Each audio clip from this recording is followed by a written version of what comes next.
poppers, sinigang na corned beef. Unahin natin set up yung upuan.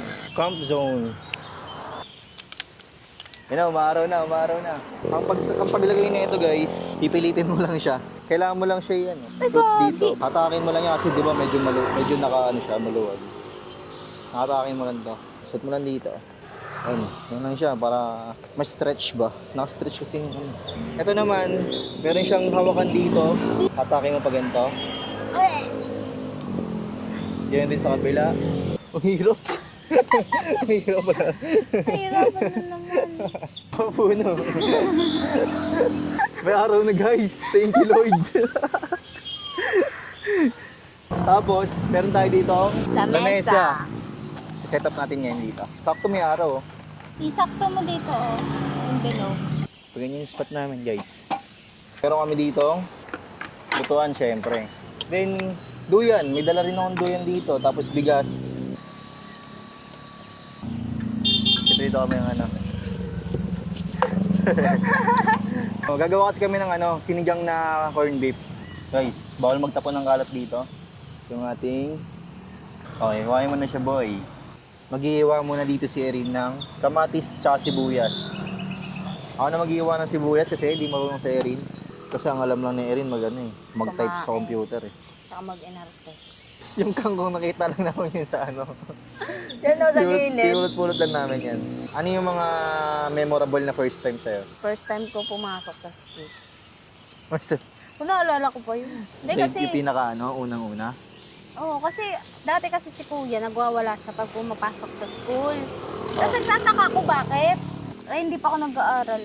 Tapos nung pumasok na ako sa school, ganun lang pala. Sa akin yung pinaka-memorable na first time sa akin, yung sumayaw tayo. Sa NE. Talaga? Kasi dati guys, sumasayaw kami. Mga high school days. Nabahan ako nun eh. Di ba ilang beses na ako nagkamali nun? Tapos lumalagari kami ng sayaw-sayaw nun sa every Saturday, Mga no? boots namin mabibigat pag galing sa Linggo-linggo kami sumasayaw nun. Sabado, no? Every Saturday, Sunday, no? Sumasayaw kami. Hindi ko sure, hindi ko natin matandaan. Excited na ako sa sinigang na corn. Binigyan kami ng tubig ito. 8 liters to. Sabi niya, okay na yan.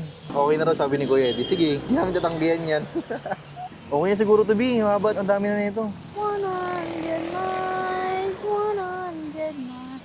Sakto yan, na-LSS ako sa kanta sa TikTok. Paper plot. Right. Tingin mo, matatapon kaya to?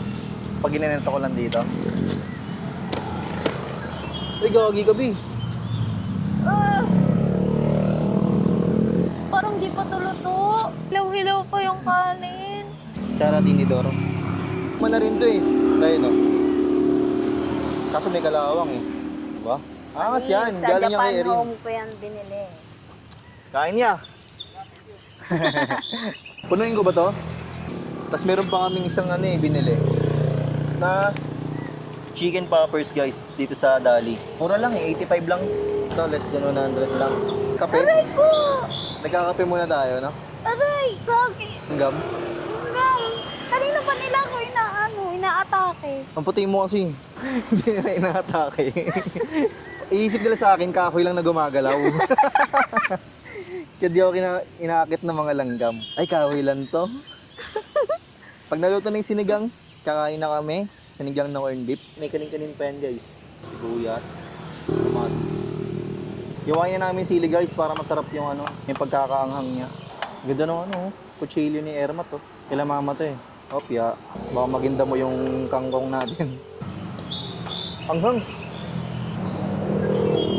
Meron din kaming vegetable oil para sa na mamaya. Ito. Uy, baka chocolate yung malagay sa sinigang. Lalagyan natin ng beef cube pala kasi corned beef yan. Yung beef cube ng ng Dali, para siyang parang Toblerone. Tsaka di naman talaga siya magandang tambayan kasi delikado rin to tabing kalsada. May mga may mga nagbebenta ng kape. May pwede din naman kasi dito kami sa banda sa mga nagbebenta ng kape, malapit lang kami. Lumayo lang kami ng konti. May mga nakakotse na nagbebenta ng kape. Lumayo lang kami ng konti kasi gusto namin medyo tahimik, bango. Saka lalagyan na natin ng pangsigang mix. Dahil wala naman tayong pinapalambot dyan, kulo lang naman, huwag na natin patagalin at sayang ang ating butane. Ayan, Lagyan natin- lumalambot na yung kanin Lumalambot sa na yung ilalim. kanin sa ilalim, lumalabas na. So guys, halo na namin yung corned beef sa sinigang. Dapat talaga chunk to. Chunk na corned beef. Wala Kasi kaming makita. ang mangyayari nito parang sahog lang siya, hiwa-hiwalay siya eh. Wala kaming makita eh. Di ko alam kung ano magiging lasa nito. Ayan guys. Ang bango. One down. Ang bango pala ng yung Argentina, no? Tapos nilagyan mo ng ano. Dapat talaga chunk to eh. Kaya dinalawan na namin kasi feeling ko di namin makukuha yung laman nito. Nakalulan talaga siya sa sabaw. Pero may isa pa naman kaming ulam, Chicken. yung chicken. Kumbaga sabaw lang namin to. Sa may basuran ba tayo? Meron. Tapos lalagay na natin tong tong sigang.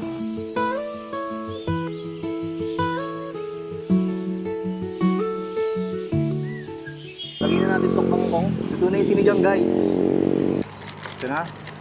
Chicken poppers. Diba? May protein kami kahit paano. Kami chicken joy ng Jollibee. Itong chicken poppers. Yun, so luto na yung pagkain natin. Meron tayo ditong chicken poppers, sinigang na corned beef. Pumiyok pa. Tsaka itong seaweed. Yan, thank you Lord sa araw na to. Maganda-ganda yung araw. Hindi siya mainit, hindi siya umuulan. Sarap ng ganitong trip. Kumusta kayo dyan guys? Sarap.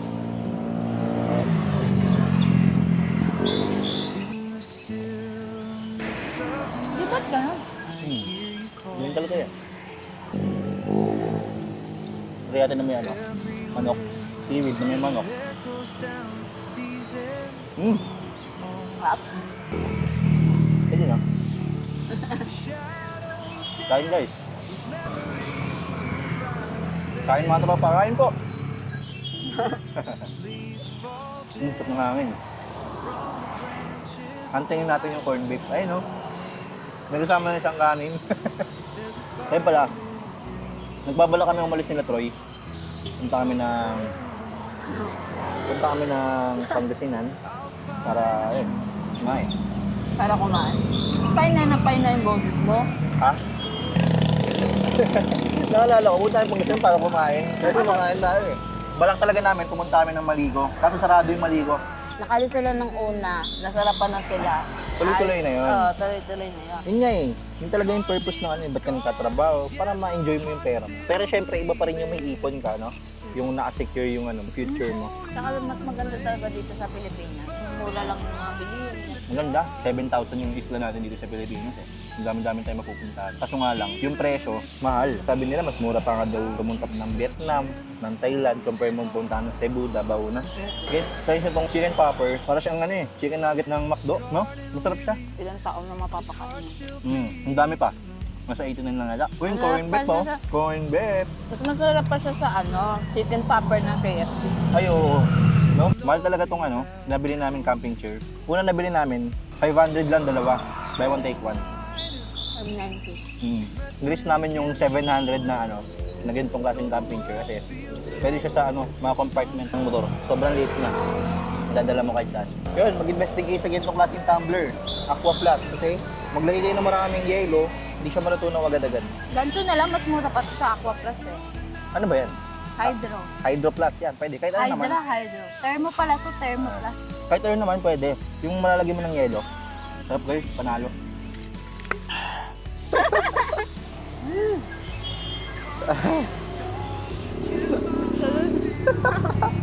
Tutulo ko yung sabaw.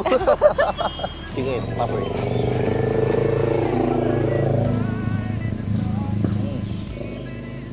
Boost.